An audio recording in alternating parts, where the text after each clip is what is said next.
এক পাগলে বলছে, আমার আল্লাহ যদি খুশি হয়ে আমাকে জাহান্নাম দেয় আলহামদুলিল্লাহ। এবার শিক্ষিত সমাজ যারা আমাদের মতো কিছু আছে না, বেশি পণ্ডিত, এবার যাই বলতেছে সবাই চাই জান্নাতে যাইতে, এই পাগলে চাই জাহান্নামে যাইতে।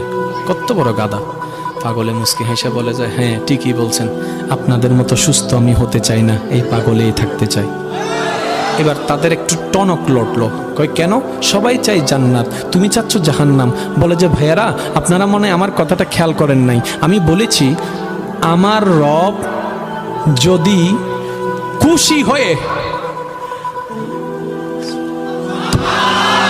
আমার রব যদি খুশি হয়ে আমাকে জাহান্নাম দেয়, আমি সেটাও নিতে রাজি। বলে যে এখনো বুঝলাম না। পাগল বলে জ্ঞান দিয়ে রবের বিষয় বোঝা যায় না, দিল দিয়ে বুঝতে হয়। আরে শুনো, রব যখন খুশি হয়ে যাবে জাহান্নামটা জান্নাত হয়ে যাবে, রব যখন নারাজ হয়ে যাবে জান্নাতটা জাহান্নাম হয়ে যাবে।